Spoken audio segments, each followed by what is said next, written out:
चलो देखो मैं एक बार वापस से बेसिक पार्ट जो है स्ट्रेट लाइन का वो एक्सप्लेन करता हूँ. First of all equation of the line, equation of the line find out करने के लिए जो पहला मेथड था हमारा, उसके लिए हमें point and parallel vector of the line चाहिए, राइट. तो इक्वेशन ऑफ द लाइन होता है R vector equals to A vector plus lambda times of B vector, जिसमें ए हमारा पॉइंट होता है where the line is passing through and B is the parallel vector of the line. इसी का Cartesian form होता है x minus x1 upon a, y minus y1 upon b, z minus z1 upon c, जिसमें a b c direction ratios होते हैं, x1 y1 z1 point होते हैं. Second form है हमारा टू पॉइंट फॉर्म, जिसमें इक्वेशन ऑफ द लाइन होता है a vector plus lambda times of b vector minus a vector, और इसी का कार्टेशियन फॉर्म होता है x minus x1 upon x2 minus x1, y minus y1 upon y2 minus y1, z minus z1 upon z2 minus z1. इन दो condition से आप equation of the line find out कर सकते हो. क्वेश्चन कुछ इस फॉर्म में होता है कि find the equation of the line which is passing through -1, -2, -3 and parallel to a vector i cap plus 3j cap plus 4k cap, ऐसे सपोज के बाद, राइट. तो यानी लाइन इस पॉइंट से पास कर रहे हैं और इसके पैरेलल है.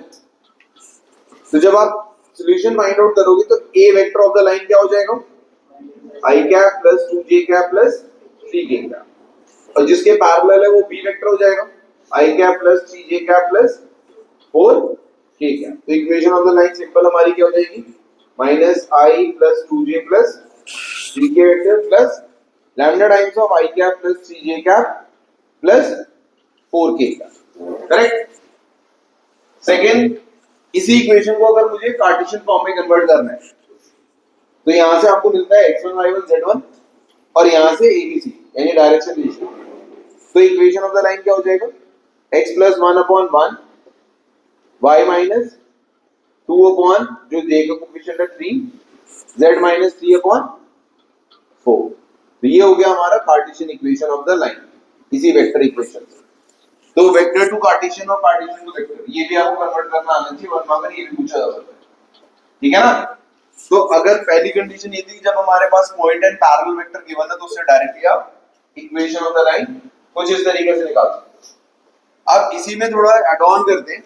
सेकंड क्वेश्चन ये है कि find the equation of another line which is passing through 0, 4, 5 and parallel to the line this, right. कोई एक इक्वेशन दूसरी चीज एक लाइन की जो इस पॉइंट से पास करता है और इस लाइन के पैरेलल है, तो जब लाइंस पैरेलल होती है तो उनके डायरेक्शन रेशियो सेम होंगे.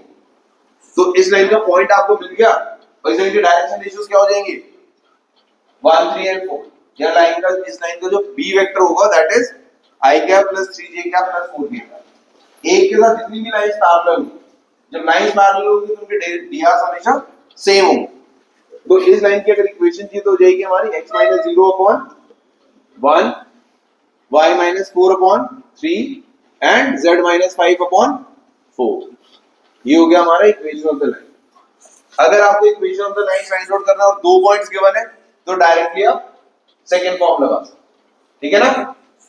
नेक्स्ट है हमारा angle between two lines. Angle between two lines, अगर कोई दो लाइंस हमारे पास गिवन है a1 plus lambda b1, another line a2 plus mu times of b2, और इन दोनों के बीच में हमें एंगल चाहिए था. एंगल बिटवीन टू लाइंस का फॉर्मूला क्या था, cos theta equals to b1 dot b2 upon magnitude of b1 magnitude of b2, ठीक है ना. if lines are perpendicular then b1 dot b2 की वैल्यू क्या हो जाएगी, 0, या फिर अगर drs गिवन है तो a1 a2 plus b1 b2 plus c1 c2 equals to 0.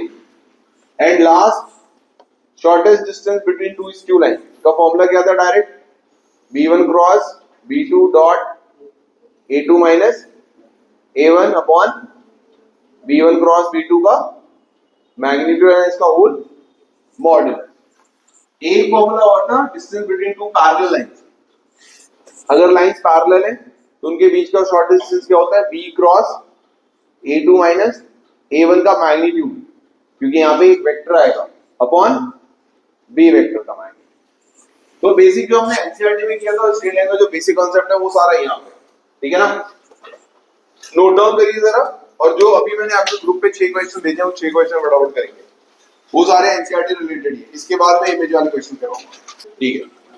Okay, देखिए जरा यहाँ पे, अब जैसे मैं बता रहा हूँ आगे अभी तीनों कॉन्सेप्ट जो हम करने वाले हैं वो सारे के सारे जनरल पॉइंट पे बेस्ड हैं। कोई भी लाइन अगर है हमारे पास जिसकी अगर इक्वेशन गिवन है और इक्वेशन का हमें जनरल पॉइंट निकालना है, तो लाइन की इक्वेशन को बस हम लैम्डा से कंपेयर करिए, उससे x y z जो भी आएगा that is the general point of the line. अब इस बेसिक कांसेप्ट को हम इस क्वेश्चन में यूज कैसे करेंगे, तो अगर आपने क्वेश्चन ध्यान से पढ़ा होगा तो उसमें लिखा हुआ है find the point on this line. इस लाइन पे हमें कोई पॉइंट चाहिए जिसका डिस्टेंस फ्रॉम 1 टू 3 कितना है, 3√2 है।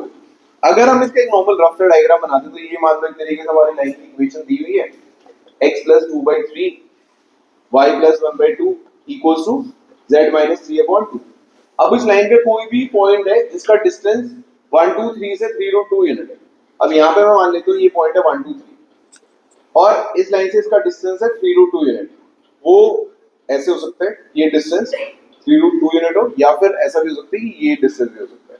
तो बेसिकली इसमें पॉइंट है बट पॉइंट्स हो सकता है कि एक की वजह दो पॉइंट्स भी आ सकते हैं, ठीक है ना।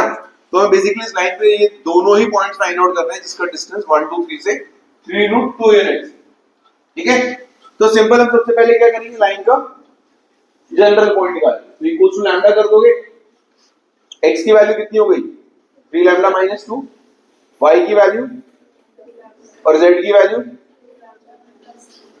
अब इस लाइन का हमें जनरल पॉइंट मिल गया और ये पॉइंट गिवन है 1 2 3 जिससे डिस्टेंस कितना है 3√2 unit. Distance between two points क्या था याद है सबको, अगर दो पॉइंट्स गिवन है P एंड Q तो उसके बीच का डिस्टेंस क्या था, distance formula x2 - whole square plus z2 minus, right. तो इसको अगर मैं मान लेता हूं कि पॉइंट P है हमारा 1 2 3, तो Q पॉइंट कितना हो गया 3 लैम्डा - 2 2 लैम्डा - 1 2 लैम्डा + 3। PQ की वैल्यू कितनी है 3√2। P पॉइंट है आपके पास, Q पॉइंट है, इनके बीच का डिस्टेंस फॉर्मूला लगा सकते हो 3 लैम्डा - 2 - 1 का होल स्क्वायर प्लस 2 लैम्डा - 1 - 2 का होल स्क्वायर प्लस 2 लैम्डा + 3 - 3 का whole square equals to 3√2 unit.